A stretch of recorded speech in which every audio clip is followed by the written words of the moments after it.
불교를 공문이라고 부르는 이유는 불교만의 독보적인 특징입니다. 다른 종교에서는 공이 무엇인지 이해하지 못합니다. 부처님께서 인류에게 처음 불교를 설하셨을 때 초기 제자들은 이 공이라는 단어를 이해했습니다.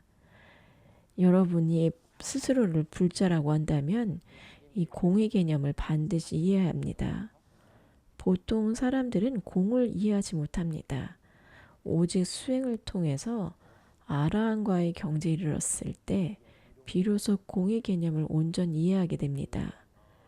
불교는 매우 정밀하고 정확합니다. 아라한이 되기 전까지 범부는 공이 무엇인지 결코 알 수 없습니다. 왜냐하면 아라한의 경지에 이르러서야 비로소 자아를 비울 수 있기 때문입니다. 이것이 진짜 공입니다. 이것이 여러분이 공에 대해 얻게 되는 첫 번째 개인적인 경험이 될 것입니다. 아라한이 되기 전까지 공은 그저 추상적인 관념이나 정신적인 구조물에 불과합니다. 하지만 아라한이 되면 큰 변화가 일어납니다. 탐욕과 성냄으로부터 자유로워집니다. 아라한에 도달한 스님들은 더 이상 돈에 탐착하지 않습니다. 명성을 쫓지도 않습니다. 올해 초에 입적하신 베트남의 통락 노화상이 계십니다. 그분은 아라한의 경지에 도달하신 분이었습니다. 그분은 명성을 원하지도 않았고 큰 절을 지으려고 하지도 않았습니다. 대신 입적하기 전까지 제자들을 돕는 데 온 시간을 쓰셨습니다. 타인을 위해 일을 하였습니다. 자아가 사라지면 더 이상 자아를 위한 행동은 없어집니다. 자아가 공허하다면 더 이상 자기 자신을 위해 걱정하지 않게 됩니다. 이것은 단지 말이 아니라 그들의 실제 존재 상태와 행동을 말하는 것입니다. 범부들은 입으로는 아무것도 중요하지 않아라고 공을 이야기할지 몰라도 마음속으로는 여전히 개인적인 안위를 걱정합니다. 공의 반대는 유입니다.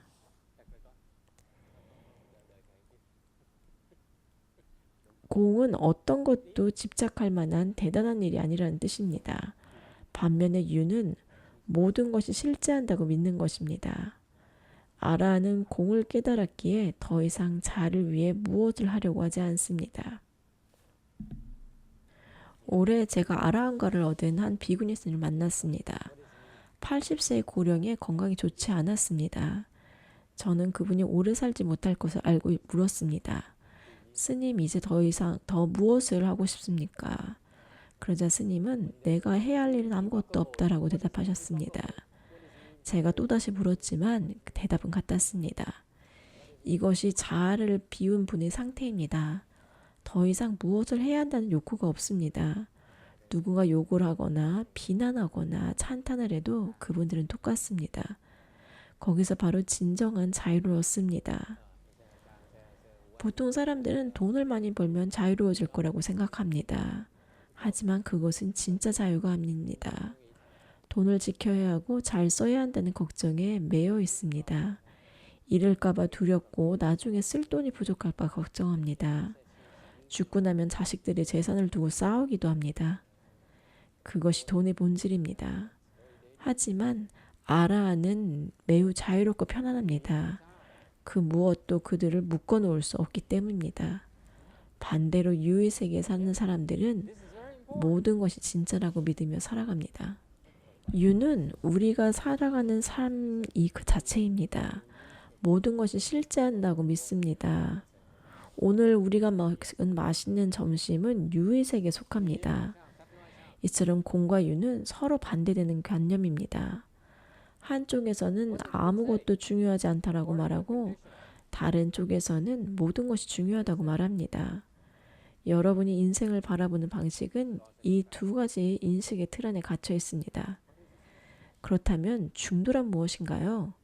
사람들은 중도가 그 사이 어딘가에 있다고 생각하지만 사실 중도가 어디 있는지 아무도 모릅니다. 중도는 단순히 물리적인 중간 지점이 아니라 두 극단을 피하는 것을 의미합니다. 이것이 바로 부처님의 가르치신 길이며 대승불교의 핵심입니다. 초기 불교가 공의도를 닦는다면 유의 길은 보살의 길이라고 할 수 있습니다. 왜 보살의 길이 유일까요? 보살은 여러분을 돕고 싶어 합니다. 아라한은 여러분의 고통을 그저 공으로 보고 흔들리지 않지만 보살은 여러분의 고통을 진짜라고 여깁니다. 보살은 여러분의 고통을 깊이 공감하며 기꺼이 삶의 현장으로 뛰어듭니다. 여러분과 똑같이 고통을 겪으며 그 고통이 무엇인지 더 잘 이해하려고 합니다. 보살은 중생을 돕기 위해 스스로를 유의세계에 담급니다. 아라한은 어떤 것에도 탐착하지 않는 공에 치우쳐 있지만 보살은 여러분의 고통이 여러분에게는 너무나 실제한다는 것을 알기에 그 통증을 덜어주고 행복을 주기 위해 개입합니다. 이것이 아라한과 보살의 결정적인 차이입니다. 보살처럼 유의세계에서 중생의 고통과 함께 돕다 보면 점차 중도를 이해하게 됩니다. 수행의 선서는 이렇습니다. 먼저 아라한처럼 공을 깨달아 자아를 비워야 됩니다. 그 다음에는 사회로 뛰어들어 타인을 돕는 보살도를 닦아야 됩니다. 이 과정을 거쳐야만 비로소 어떤 것에도 집착하지 않는 진정한 중도를 보게 됩니다. 불교 수행에는 이처럼 명확한 경로와 방법론이 있습니다. 다시 말하지만 아라한은 공에 집착해 있습니다. 그들은 영리해서 아무 것에도 매이지 않지만 그만큼 타인을 돕는 일에는 무관심할 수 있습니다. 반면 보살은 여러분과 관계를 맺고 고통을 함께 나눕니다. 선화상인 같은 분이 보살입니다. 그분은 세상에 태어나 여러분처럼 울고 여러분과 똑같은 가정을 겪었습니다. 보살이 태어날 때 우리처럼 똑같이 무명 상태로 시작합니다. 하지만 그들은 수행을 통해서 그 무명을 뚫고 올라옵니다. 자신이 직접 무명 속에서 고통받아 보았기에 우리의 고통을 진심으로 이해하고 도울 수 있습니다. 불교는 몸소 실천하는 가르침입니다. 자신이 해보지 않은 것을 남에게 시킬 수가 없습니다. 그래야 사람들이 믿기 때문입니다. 보살이 진흙탕 같은 이 세상에 뛰어든 이유는 고통과 즐거움의 실체를 온전히 이해하여 우리를 그 양극단에서 해탈시키기 위함입니다. 그것이 바로 중도를 완성하는 길입니다. 선화상인도 젊은 시절에는 화를 내기도 하고 거만하게도 하셨습니다. 하지만 그분은 그 상태에서 벗어나는 법을 스스로 터득하셨습니다. 그렇기에 우리에게 무명에서 벗어나는 법을 가르쳐 주실 수 있는 것입니다. 마지막으로 부처의 경지에 이르면 더 이상 아라한이 집착하는 공이나 보살이 방편으로 삼는 유, 그리고 중도라는 관념조차 걸림되지 않는 단계에 이르게 됩니다. 보살의 약점은 역설적으로 유에 여전히 머물러 있다는 점입니다. 보살은 여러분을 도와야 한다고 느낍니다. 이것이 보살이 자비로운 약점입니다. 보살은 여러분을 도와야 한다는 마음을 냅니다. 여러분은 보통 자신의 친척이나 가까운 사람만 도우려 하지만 보살은 낯선 이들, 모든 중생을 차별 없이 도와야 한다고 느낍니다. 보살이 이 세상에 태어나는 이유는 누군가를 돕고자 하는 강렬한 동기가 있기 때문입니다. 반면 여러분은 선택의 여지 없이 이 세상에 던져졌습니다. 빚을 갚고 고통을 받기 위해 끌려온 것입니다. 하지만 보살은 스스로 이곳을 선택해서 옵니다. 예를 들어 선화상인은 미국의 대승불교를 전파하여 중생을 돕기 위해 스스로 이 땅을 선택하셨습니다. 여러분은 업에 이끌려왔고 보살은 돕기 위해 선택해서 왔습니다. 보살은 여러분을 돕기 위해 이곳에 왔기 때문에 도움이 필요하다는 사실을 인지합니다. 가장 훌륭하게 돕는 방법은 무엇인가요? 바로 도와주되 도와주었다는 생각을 하지 않는 것입니다. 이것이 최고의 경지입니다. 개인적으로는 분명히 돕고 있지만 마음속에는 내가 누구를 돕는다는 생각이 티끌만큼도 없는 상태입니다. 보살이 여러분을 돕는 마음의 상태가 바로 이렇습니다. 보살은 수연, 즉 인연에 따라 움직입니다. 수연이 무슨 뜻인가요? 수연이라는 단어를 쓰지만 진정으로 이해하고 있나요? 인연에 따른다는 것은 어떤 상황이 닥치든 그 순간에 깨어있는 것입니다. 수연이란 상대 요청에 응답할 뿐 내가 먼저 무언가를 도모하지 않습니다. 절을 지겠다고 먼저 나서지도 않고 복권을 사러 가지도 않습니다. 아무것도 하지 않고 가만히 있습니다. 누군가 나를 강제로 움직이게 할 때 그때 비로소 응답하는 것이 수연입니다. 내가 먼저 시작하면 그것은 인연을 억지로 만드는 것이지 수연이 아닙니다. 수연은 그저 반응하는 것입니다. 누가 나를 밀면 그 반작용으로 밀려나가는 것과 같습니다. 내가 먼저 민 것이 아니라 상대가 나를 밀어서 생긴 자연스러운 결과입니다. 공을 벽에 던지면 튕겨나오는 것과 같습니다. 그래서 보살은 내가 누군가를 도왔다는 생각을 하지 않습니다. 제가 스승님을 찾아가서 출가시켜달라고 했을 때 스승님은 그저 제 요청에 응답하셨을 뿐입니다. 제가 스스로 찾아간 것입니다. 보살은 자아거기 때문에 베푼다는 생각 없이 그저 기다립니다. 여러분이 왜 선을 해야 되는지 이해합니까? 그저 앉아서 기다리는 연습을 하는 것입니다. 어떤 서양인들은 너무 소극적인 불교가 싫다고 말할지도 모릅니다. 여러분이 굳이 주도적으로 무언가를 할 필요가 없습니다.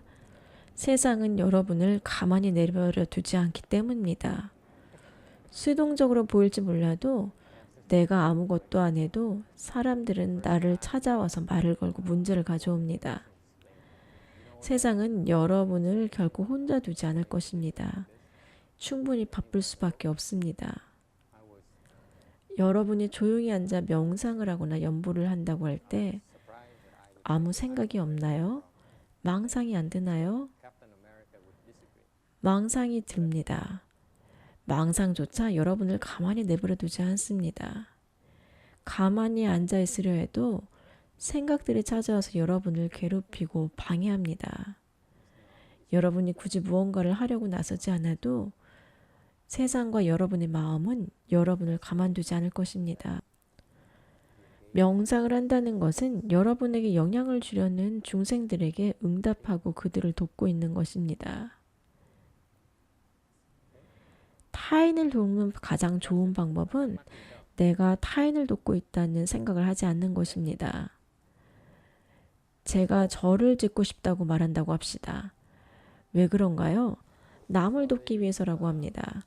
하지만 보살은 그렇게 하지 않습니다. 보살은 그저 여러분에게 응해줄 뿐입니다. 여러분이 절을 지읍시다 하면 좋습니다라고 합니다.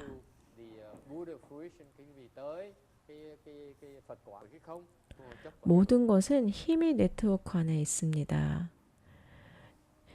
당신은 지금 우리 모두에게 영향을 주고 상호작용하고 있습니다.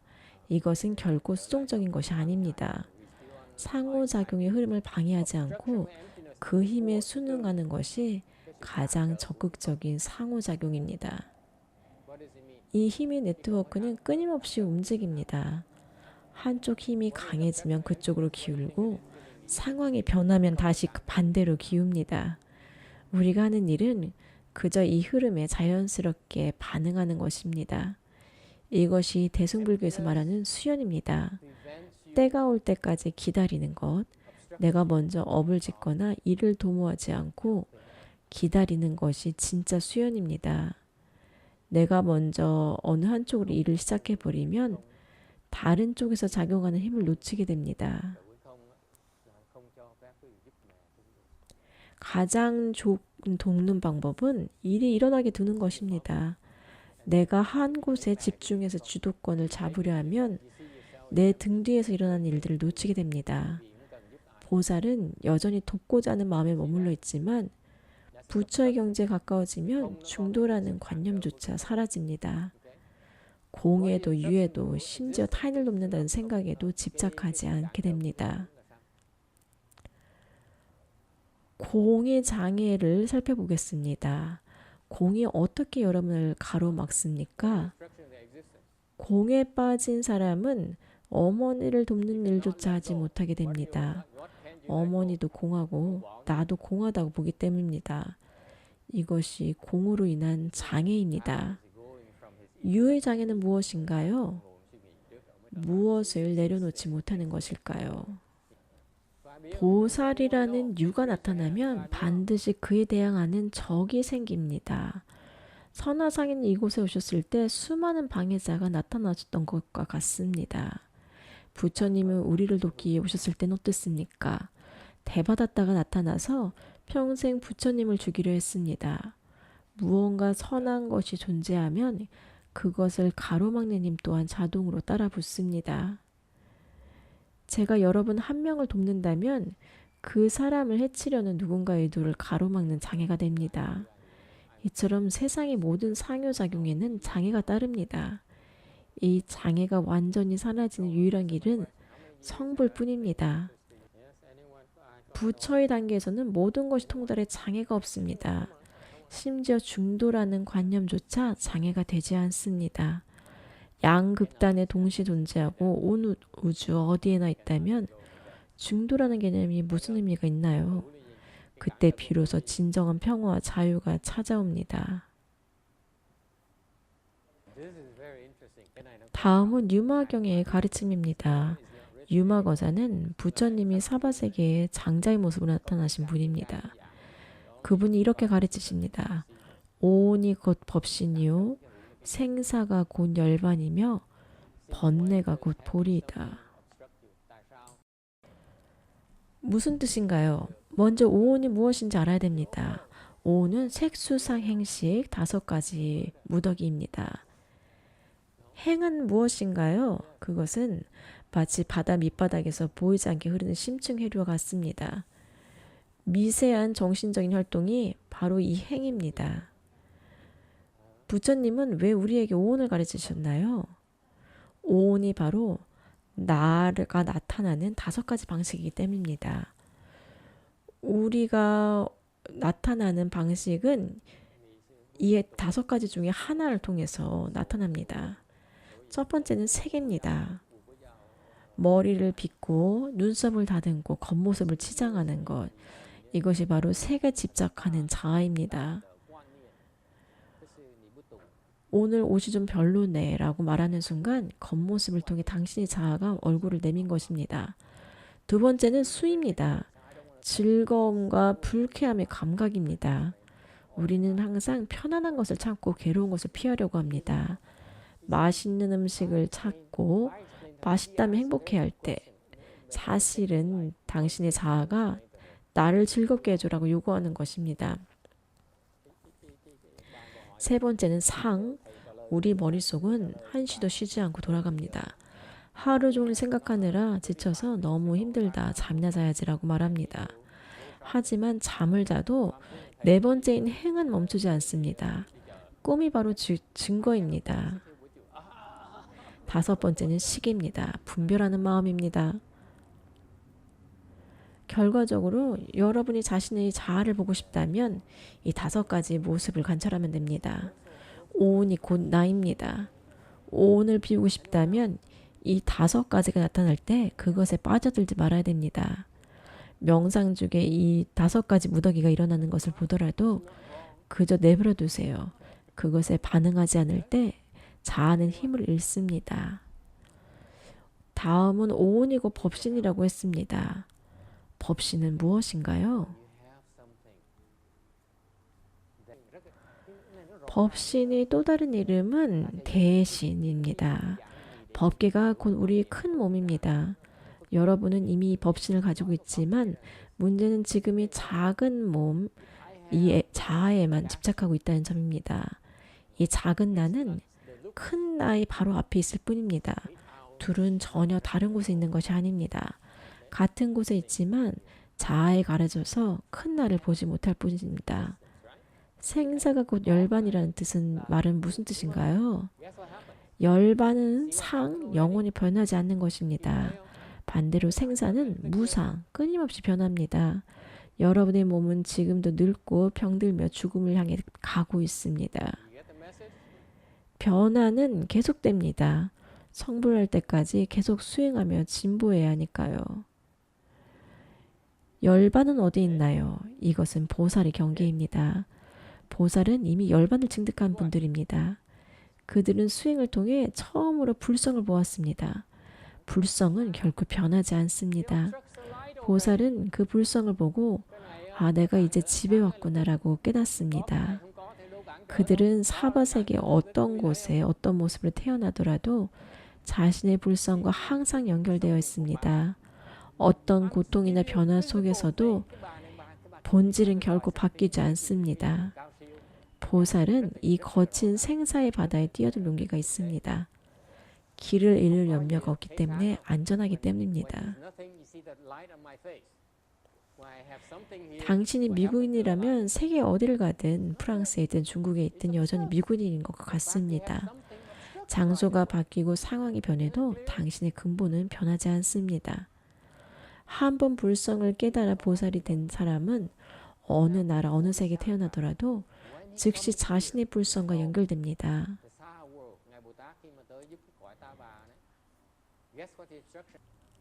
마지막으로 번뇌는 곧 보리다에 대해서 이야기해 봅시다. 보리는 깨달음을 의미합니다. 세상의 깨달음은 오직 하나, 여러분의 불성뿐입니다. 깨달음은 무지가 사라진 상태입니다. 번뇌와는 정반대입니다. 어떻게 번뇌가 보리가 될 수가 있나요?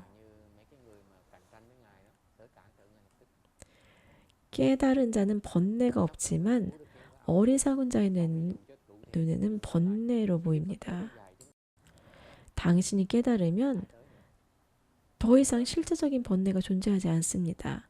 하지만 어리석은 사람들은 깨달은 당신을 보며 여전히 번뇌가 있다고 생각합니다. 무지한 자들이 눈에는 오직 번뇌만 보이기 때문입니다. 여러분이 색안경을 끼고 세상을 보면 온 세상이 그 색깔로 보이는 것과 같습니다. 보살은 탐진치가 전혀 없지만 여러분이 눈이 고장났기 때문에 탐진치를 봅니다. 보살이 화를 내는 것 같나요? 보살이 화가 아니라 여러분의 마음속에 있는 화가 투영된 것입니다. 선화상인이 대중 앞에서 우신 적이 있습니다. 운다는 것은 번뇌가 있다는 뜻 아닌가요? 성자의 눈물은 번뇌에서 나온 눈물이 아니라 중생을 향한 지극한 자비심에서 나오는 것입니다. 겉모습은 똑같이 우는 것이지만 그 알맹이는 완전히 다릅니다. 선화상인께서는 자신을 위해 우신 것이 아니라 고통받는 비구니와 중생들을 위해 우신 것입니다. 나를 위한 눈물이 아닌 타인을 향한 눈물, 이것이 보살의 자비입니다.